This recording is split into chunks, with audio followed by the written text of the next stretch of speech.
Every house remembers. Even before the first coat of paint dries, before the floors echo with laughter or arguments, before a single photograph is hung on the walls have already learned how to listen. They hold silence like a reservoir.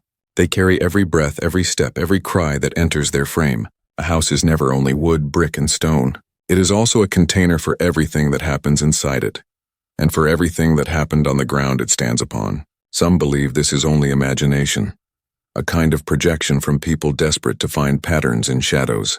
Others, however, speak differently. They whisper of new homes untouched by time or decay, homes that should have offered safety but instead became places where fear was the only permanent resident. The promise of a new house is simple. Families move in because they want change, because they crave beginnings untouched by the dust of the past. They want a fresh start. A new house should not know grief or tragedy. It should not contain the scars of other lives. Yet there are stories, quiet ones, hushed ones that unravel this belief. Stories of houses built on ordinary land, purchased with ordinary hopes, yet they somehow became cages of terror. The floorboards groaned too often. Doors opened when they should have remained closed. Shadows grew in corners that light never seemed to touch. The comfort of safety turned thin, fragile, and soon shattered entirely. It is not only the old houses, the ones with history baked into their walls, that breed unease. Sometimes it is the new ones, the homes with fresh wiring and plaster where terror arrives without invitation. Imagine walking into a house where the paint still carries the sharp scent of chemicals, where the wood is raw and unmarked, where every nail is newly driven into place. There is no record of death inside its rooms, no prior inhabitants leaving behind secret stains or whispers. You should feel peace. You should feel security, and yet within days, perhaps weeks, something feels wrong. The silence is too deep. The stillness stretches too far. Every night grows heavier, and every creak seems to come from something that should not be alive. Some accounts begin with small things. A family moves in, boxes still stacked, and they wake one night to hear footsteps pacing above them in the attic, though no one has ever gone there. Others tell of doors closing at night, not with force but with a deliberate slowness, as if someone unseen is testing boundaries. In one story, a woman walked into her kitchen to find her chairs pulled away from the table, arranged neatly in a circle facing the center of the room. She had been alone all morning. In another, a man placed his keys by the front door only to find them an hour later in the locked basement, a place he had not entered for weeks. No sign of entry, no theft, nothing stolen. Just rearranged, just disquiet. What makes these stories more unnerving is the truth behind them. They were not abandoned ruins. They were not old farmhouses inherited with history. They were new, newly built, newly purchased, homes meant to wipe the slate clean for the people who lived there. But the slate did not remain clean. It became darker than the families could have imagined. The question lingers in the air, impossible to dismiss. If a house can become a container for fear without history, without scars, then what does that say about safety itself? Is it possible that terror is not only born from the past, but from something already waiting, silent on the land itself?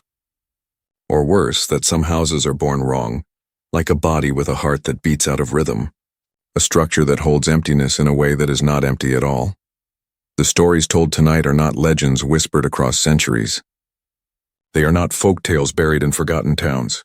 They are true accounts of families who moved into their new homes expecting warmth, only to discover that fear was the only thing that had been waiting for them. One family could not sleep without hearing a child crying in the walls, though no child lived there.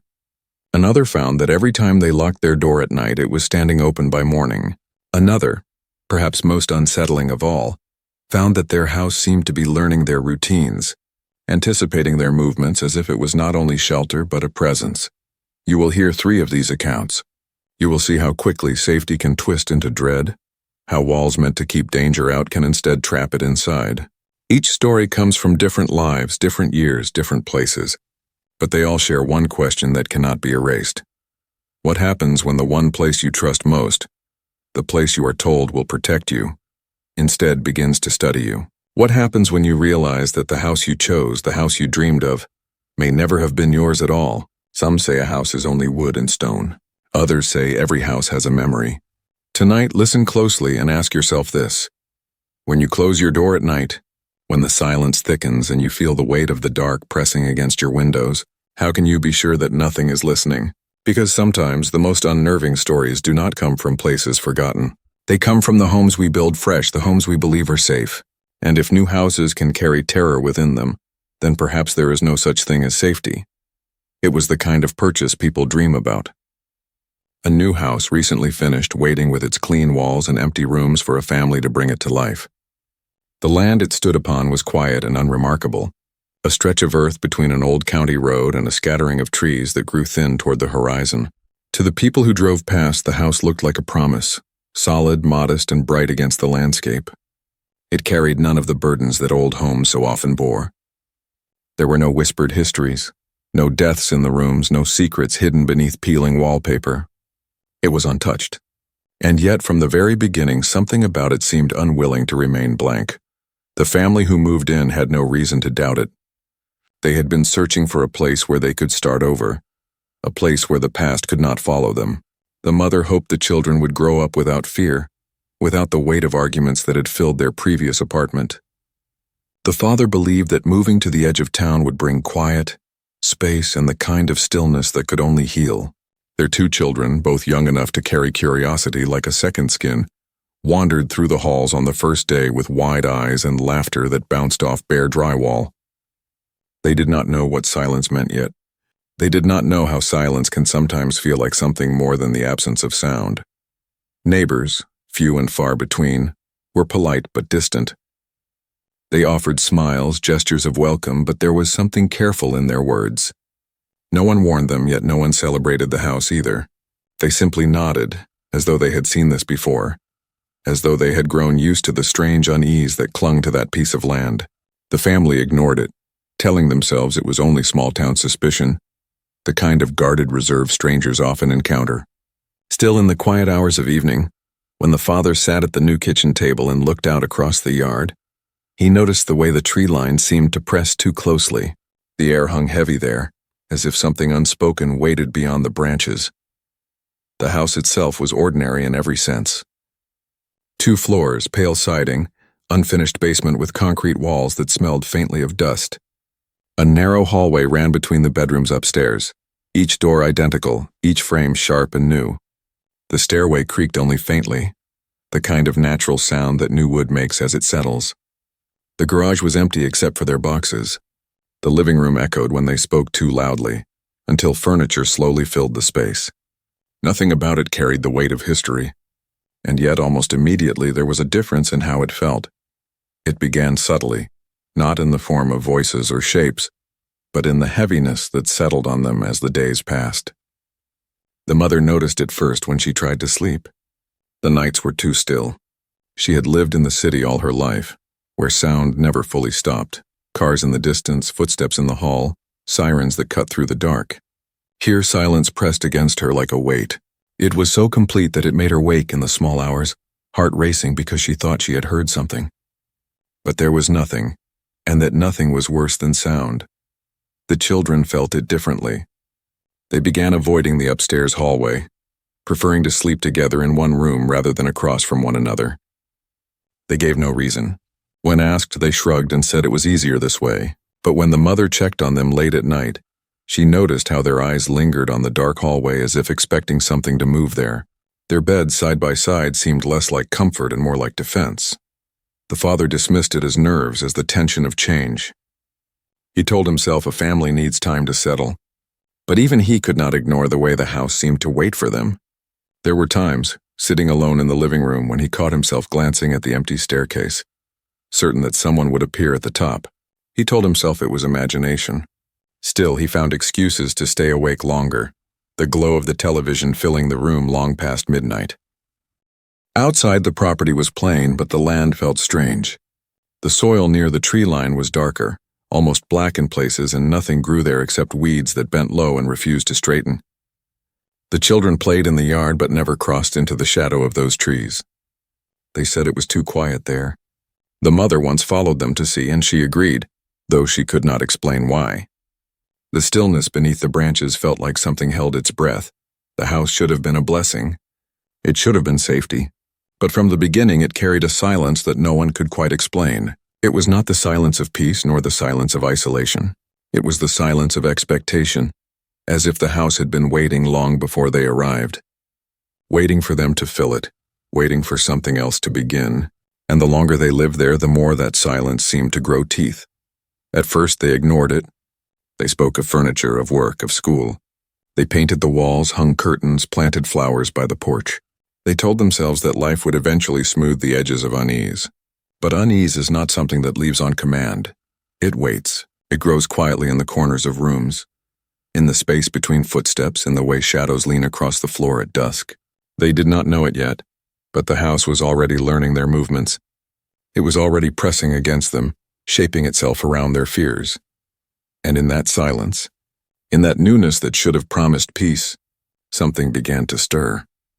The first weeks were marked by subtle interruptions, the kind that might have been explained away if they had not grown sharper with time. The mother began noticing things out of place. At first, it was as simple as folded laundry stacked neatly on the bed in the morning, clothes she was certain she had left in the basket the night before. Then it was the front door.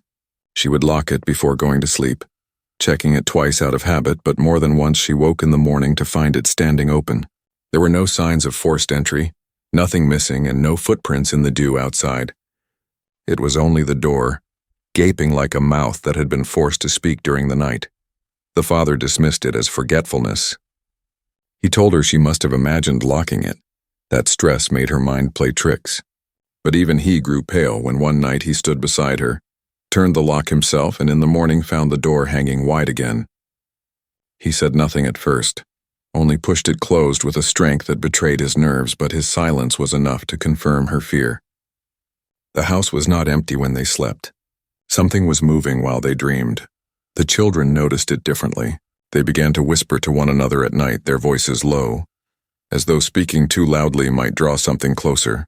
The younger one told the older that there was a shape in the hallway, a shadow darker than the dark itself, standing still just outside their door.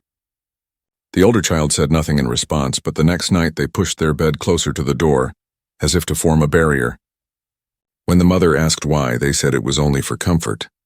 She did not press them, but she watched how their eyes avoided the hallway and how their steps grew hurried when they crossed it.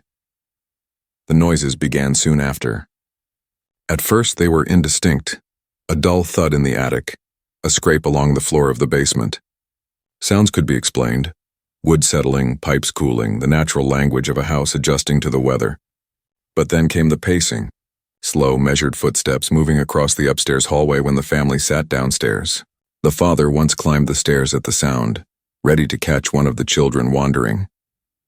But when he reached the top, both children were in their room, eyes wide, already awake, already listening. He checked every room, opened every closet, even pulled the attic door. The air inside was still and cold. There was nothing to find, yet the footsteps had stopped the moment he moved. It was then that sleep began to dissolve. Nights became longer, heavier, filled with waiting. The mother lay awake, listening for the sound of the door, the shuffle of unseen feet.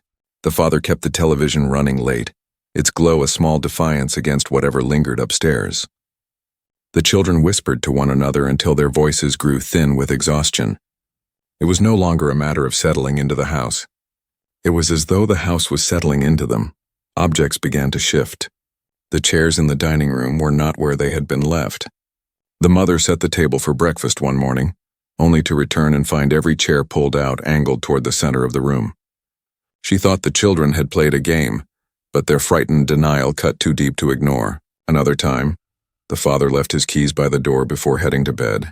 In the morning, they were balanced carefully on the upstairs railing, a place none of them would have chosen. The arrangement felt deliberate, intentional, as though someone was watching to see if they noticed. The silence grew heavier too, as if the air itself pressed down. During the day, the house was calm, the kind of quiet one expects from an isolated property. But at night, silence thickened until every breath sounded like intrusion. The family found themselves whispering even when they were alone, as though their voices carried too far and reached ears they could not see. Windows reflected the dark, and sometimes in those reflections, they thought they caught movement, but when they turned, there was only emptiness. The mother began writing down the disturbances, thinking that evidence would help her understand. Each entry was simple. Door open, footsteps, chairs moved, keys displaced. But after weeks, the pages filled with lines that began to feel more like warnings than notes. She hid the notebook, fearing what the children might think if they saw how much had already been recorded. The father found it once, read a few pages, and said nothing. But he began carrying a hammer at night, sitting in the living room with it resting across his knees as the hours stretched toward dawn. The house was supposed to be safe. It was supposed to be theirs. Yet slowly it became something else. Every sound was a reminder that they were not alone. Every shadow was a possibility. They stopped inviting neighbors to visit. They stopped speaking of it outside. The family grew insular, watching the house as much as they lived in it, waiting for the next sign that something had shifted again. It was the children who finally spoke the words no one else wanted to say. The younger one whispered it late one night, clutching the blanket. "It is not the house. It is something in the house." The older child said nothing, but their silence was worse than denial. It was agreement. And with those words, the fragile illusion of safety fractured. Whatever lived in the new walls, whatever moved in the silence, had already decided that the family's presence did not matter. The house had its own design, its own rhythm, and the people inside were nothing more than part of it now. The second account begins with a house that carried none of the outward menace of isolation. It stood in a newly developed neighborhood, one of a dozen nearly identical homes, each painted in muted colors and arranged neatly along a curving street. Families moved in together, waving across driveways, sharing tools, exchanging greetings that felt safe in their familiarity. This was not the countryside, not a lonely place where silence could disguise itself as dread. Here there were streetlights glowing at night, sidewalks where children rode bicycles, neighbors watching from windows. Yet this particular house developed a reputation almost immediately, a shadow that spread even before the first family had fully unpacked their boxes. The residents, a young couple who had stretched their finances thin to purchase the property, noticed something strange on the very first day. As they walked through the kitchen, they saw small scratches carved into the wooden floor near the back door. At first they thought it was a construction oversight, damage from moving appliances or careless workers. But the scratches were deep, precise, running parallel to one another like claw marks. They reported it to the builder, who sent a worker to sand and refinish the wood. Yet within a week, new marks appeared in the same place, etched cleanly into the surface as though someone, or something, had repeated the motion in the dark. The couple kept quiet at first, not wanting to appear irrational, but when they began speaking to neighbors, they learned that the house had been difficult to sell. 2 previous buyers had backed out, citing personal reasons without further explanation. Real estate agents brushed it aside, calling it coincidence, insisting the house was as stable and safe as the others. But people whispered anyway, lowering their voices when the subject came up. They spoke of noises at night, of lights flickering only in that house, of workers who claimed to hear voices while finishing the walls. None of it was written down, of course.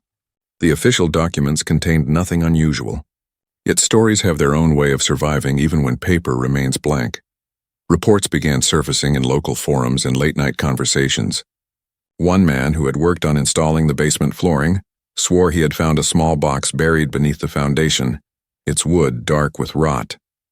When he opened it, the interior was empty, yet it carried a smell so sharp and sour it made his eyes water. He claimed he left it in the yard, but when he returned, it was gone. He laughed it off later, saying maybe he had imagined it, but his voice trembled as he said the words. The couple living there began to collect their own evidence, though they never shared it widely. They set up a small camera in the kitchen after hearing movement at night. The footage was ordinary at first, dark, empty, the faint hum of appliances. Then one night, the camera caught a chair sliding slowly across the floor, moving several inches before stopping as though pushed by an unseen hand. The recording contained no glitch, no sign of tampering. They played it for a close friend who worked in technology, hoping for reassurance. Instead, he told them that while it could be faked, he saw no obvious signs of manipulation. The answer left them more unsettled than comforted. Contradictions defined the house.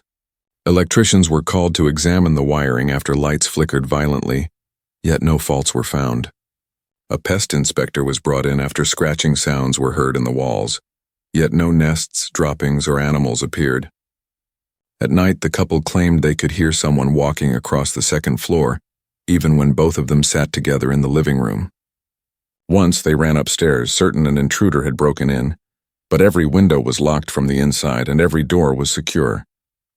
The police came, walked through the rooms and declared there was nothing wrong. They left, but the footsteps returned the next night. Psychological explanations were offered by acquaintances. Stress can manifest as auditory hallucinations. Anxiety can convince the mind that ordinary shadows carry form. A house can creak and groan in ways that mimic human movement. These explanations might have worked had the couple not shown the footage of the chair sliding. Had they not invited a neighbor over who also heard the pacing upstairs. Had they not stood in their yard one night and seen a light flick on in a room they had left dark. The contradictions left them stranded between logic and terror. Even experts could not provide certainty. A local historian suggested that the land itself had a history long before the neighborhood was constructed. She pointed to vague records of farmland disputes, of a fire that had destroyed part of the property decades earlier. But none of it connected directly. None of it offered an answer for why this one house seemed marked while the others stood in peace. Another suggested that the couple's minds were creating patterns from stress. That once fear took root, every creak and shift of the house would reinforce it. Perhaps that was true, but how does stress explain scratches reappearing in the same place after being sanded smooth? How does stress move a chair across the floor on camera? The deeper they looked, the less sense it made. Their evidence only created more unease, not clarity. The reports from workers and neighbors fueled suspicion without proving anything. Official inspections declared the house stable, safe, and ordinary. Yet nothing about living there felt ordinary. The family's notes grew longer. Their footage grew darker. And still the questions only multiplied. In the end, their house became something neither fully real nor fully imagined. Every piece of evidence felt convincing until it was examined closely. Every explanation collapsed under the weight of one more unexplained detail. They were trapped in uncertainty, forced to live in a place that could never be proven haunted but never proven safe. And perhaps that is what made it worse, not knowing if fear had taken shape inside the walls, or if fear itself had been building them from the start. Fear does not arrive in one piece. It seeps in quietly, like water through cracks in a foundation, and before anyone notices, it has already reshaped the way a family breathes, the way they speak, the way they sleep. In the second house, this slow corrosion became more destructive than the scratches on the floor or the pacing on the stairs. What broke them was not the evidence they collected, but the way the house began to gnaw at their minds, pulling at the threads that held their lives together. The couple at first tried to laugh about it. They told themselves that every house has its quirks, that their nerves were only sharp because the mortgage had left them stretched thin, because stress always finds a way to echo in the body. They made jokes about their haunted house, small ones, nervous ones, but soon even those fell silent. Laughter felt out of place when every night carried a new disturbance. Smiles became thin masks that cracked under the weight of sleepless eyes. It was the nights that carved deepest. The pacing overhead returned again and again, so persistent that the sound became part of their lives. At first they would rush upstairs together, searching for intruders, searching for explanation. But after weeks of nothing, they no longer moved. They sat rigid in the living room, waiting, listening, each footstep pounding like a reminder that they were powerless inside their own home. The more they listened, the more the sound felt less like walking and more like circling, as if something was marking its territory above them. And the longer they stayed awake, the more their exhaustion grew, leaving them short-tempered, frayed, brittle. Conversations that once carried warmth turned sharp and quick. The wife began avoiding the kitchen after sunset. She could not stand the sight of the floor where scratches reappeared, nor the memory of watching the chair slide across it on the recording. She cooked quickly, barely eating, and often left plates half full on the counter. The husband noticed but said nothing. He too had his rituals, checking the locks repeatedly, touching each window latch, leaving small piles of salt at the thresholds because he had read somewhere that it might keep things away. These rituals offered no real comfort, but abandoning them felt impossible. Each act was a ward, a fragile attempt to push back against something that refused to be seen. Sleep no longer came naturally. They took turns keeping watch, though neither admitted aloud that is what they were doing. The wife lay awake, staring at the ceiling, her body tense with the expectation of footsteps. The husband sat in the living room with the lights dimmed, listening, his body folded in the chair as though shrinking would make him less visible. Sometimes in the deepest hours of the night they thought they heard whispers, soft broken sounds just beyond recognition. Words that might not have been words at all, only the mind cracking beneath silence. But even whispers carry weight when the rest of the house stands still. Their relationship began to change. Suspicion crept in. The wife wondered if her husband was staging the disturbances, moving objects in the night as a cruel test. The husband, in darker moments, thought perhaps his wife was losing her mind, or worse, feeding the fear herself without realizing it. They never said these things directly, but the silence between them grew louder. Small gestures of comfort disappeared. The distance widened, and the house seemed to notice, as if it thrived on the unraveling. Neighbors began to remark on their appearance. They looked pale, thinned by lack of sleep, their voices hollow when they spoke in passing. The couple avoided gatherings, avoided conversations, afraid that if they admitted the truth out loud it would cement it further. The isolation grew, until even the presence of others on the street offered no comfort. Theirs was the house where curtains never opened fully, where light shone late at night, where something seemed perpetually wrong. The wife started hearing things during the day. The sound of drawers sliding open upstairs when she was alone. The thump of something heavy dropped onto the floor when every room stood empty. Once she swore she heard someone breathing just behind her in the hallway, so close that her skin tightened with the heat of it. She turned, but the hall was empty. After that, she stopped walking through the house alone, keeping close to the front door, always ready to leave if she needed to. The husband changed in his own way. He became more aggressive, frustrated at his inability to control or protect. He struck the walls at times, shouting into the emptiness as though daring it to answer. But nothing ever answered, and the silence after his rage was worse than the noise itself. He grew paranoid, checking the camera recordings repeatedly, as if hoping that one day something visible would finally appear to justify the fear. But nothing ever showed beyond the chair, beyond the faint movements that no one could explain. He began to drink more, using it as a way to silence the constant gnawing in his chest, though the silence never stayed quiet for long. Together, they drifted further apart. Nights that once were shared became separate vigils, each trapped in their own ritual, each unable to bridge the distance fear had carved between them. They spoke less, touched less, and when they did it felt forced, brittle, ready to break. The house had not driven them out yet, but it had begun to hollow them from within. And hollowing is sometimes worse than destruction. In time they no longer spoke of leaving. They could not afford it, and even if they could, they feared what leaving might mean. Would the presence follow them? Would they ever feel safe again in any house, in any place? The uncertainty trapped them as tightly as the walls. They became shadows in their own lives. Shadows living inside walls that seemed to breed silence. Fear had entered as a sound, as a scratch, as a chair that moved when no one touched it. But what it left behind was something deeper. A broken trust between two people, a suspicion of one another, a mind that could no longer rest. The true haunting of the second house was not what they heard or saw. It was what it did to them. The third account is different from the others because it did not remain a private nightmare, where the first two families endured their terror in silence. Speaking only in whispers to neighbors or to one another, the events in the third house spilled outward until authorities, researchers and strangers arrived at its door. It was the kind of place that drew attention because it refused to hide its strangeness. Too many people saw too much, and once that happened, silence could not contain it. The house stood at the edge of a newly cleared subdivision, the last property finished before the developer halted further construction. It looked the same as the others. Clean siding, wide windows, a pale roofline against a horizon of new pavement and empty lots. Yet even while the paint dried, workers began speaking of things they could not explain. Tools misplaced, sounds in the attic when no one was above, the sensation of being watched from the upper windows, even though they swore no one had access to the second floor. One laborer, uneasy and pale, refused to return after claiming he saw a figure moving behind the curtains in a room that had no curtains at all. His absence was written off as superstition, yet he never came back to collect his pay. When the first family moved in, their reports echoed familiar patterns, doors opening on their own, lights flickering, the sound of pacing across the rooms. But then neighbors began noticing strange things as well. A woman walking her dog at dusk said she saw a shadow pass across the upstairs window, long and distorted, when the family was away on vacation.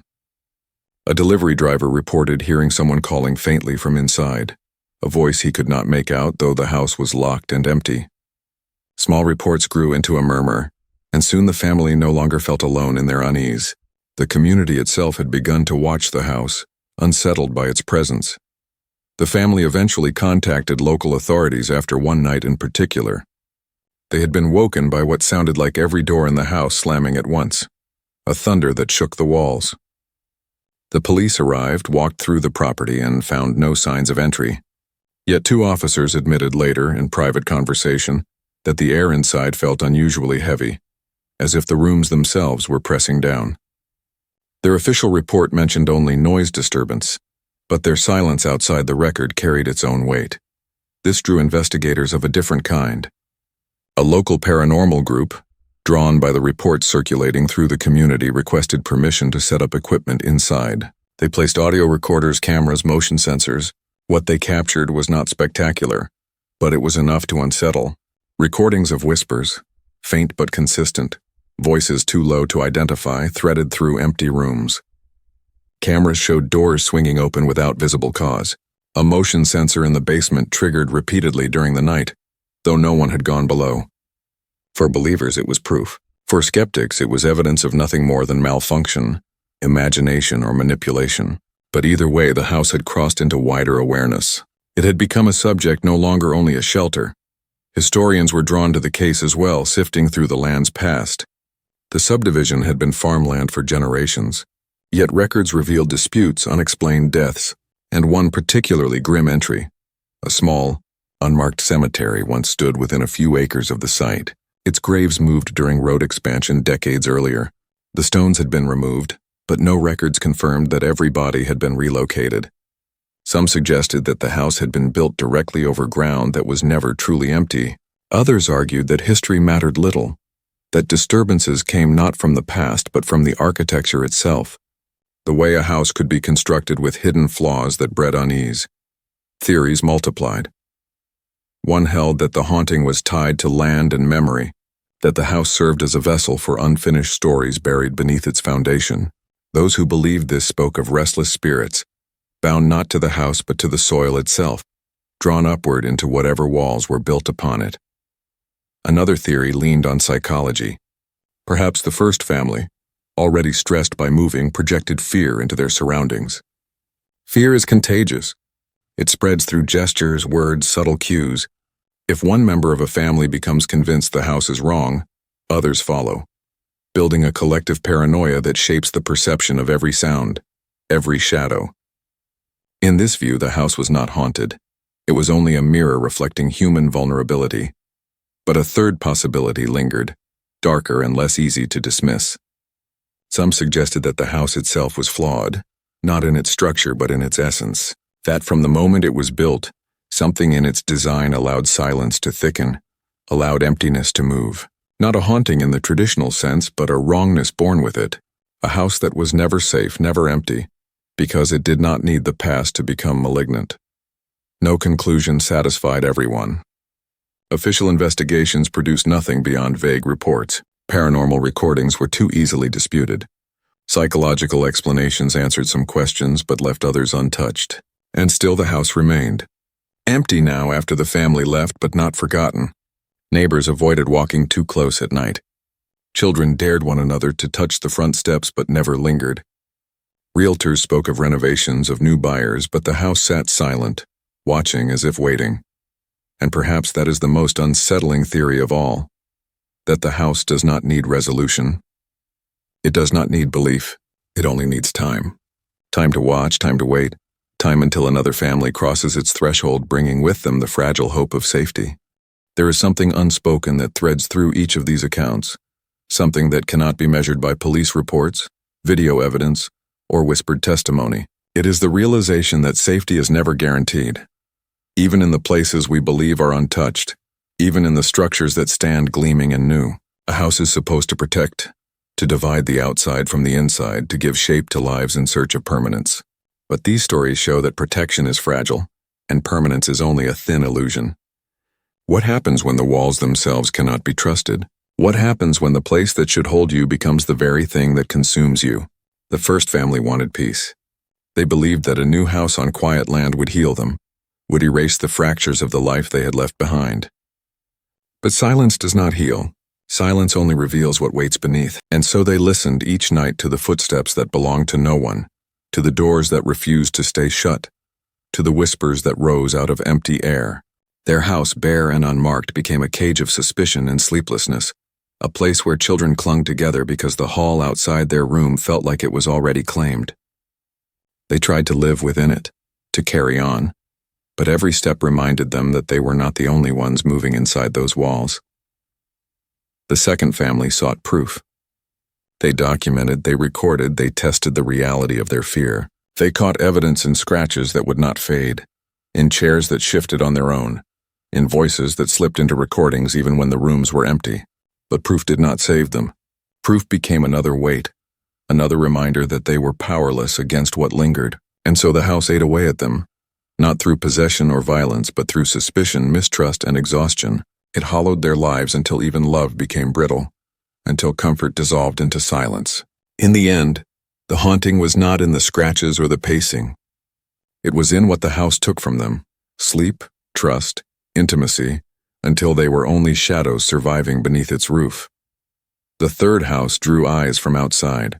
It became a spectacle, a place of reports and rumors where investigators left with more questions than answers. Was it the land marked by graves never moved? Was it psychology? A sickness of fear spreading through minds too fragile to withstand it? Or was it the house itself, wrong from the beginning, built with angles that caught shadows too easily, built with silence that never felt empty? No one could say for certain. Theories multiplied. Evidence contradicted itself, and the house remained empty now, but not abandoned. Because abandonment implies forgetting, and no one who passed by that house ever truly forgot. Taken together, these stories point to something more disturbing than the idea of ghosts or restless spirits. They suggest that the very concept of a safe beginning may be flawed, that even the newest house can carry something unseen, that emptiness itself can be alive, can listen, can learn. And if that is true, then no amount of history or evidence matters. The haunting is not in the past. It is in the present. It is in the structure itself, in the silence it breeds, in the way it watches the people who step inside believing they have found shelter. Perhaps that is why these stories continue to linger long after the families have left, because they are not only about strange noises or unexplained scratches. They are about trust. They are about the fragile line between safety and exposure, between belonging and intrusion. And once you hear them, once you imagine yourself lying in bed and listening to footsteps above you, the line begins to blur in your own home as well. You find yourself glancing at the dark hallway, at the reflection in the window, at the closed door that feels just slightly too thin. The most haunting part is not that these stories might be real. It is that they could happen anywhere, to anyone, in any new home where the walls still smell of paint and the floors still shine from recent polish. You do not need an old house filled with history to feel the weight of something unseen. You only need walls, silence, and time, and every home carries those. So when you step across the threshold of a house you have just purchased, when you run your hand across the new surface of the banister, or hear the sharp echo of your voice in empty rooms, pause for a moment. Ask yourself what waits in that silence. Ask yourself what might already be listening. Because every house remembers, even from the beginning, and once it begins remembering you, there may be no way to forget. These three families left behind fragments of testimony, evidence that explains nothing but unsettles everything. Their lives were reshaped, their trust dissolved, their certainty erased. The houses remain, silent, patient, waiting. The question is not what haunted them. The question is whether the same silence is already waiting in your own home, whether the footsteps you dismiss in the night, the creak you blame on wood, the door you swear you locked, are already the beginning of your own story. And so we return to the first words, the words that echo through every wall, every house remembers. The only question left is, what does your house remember about you?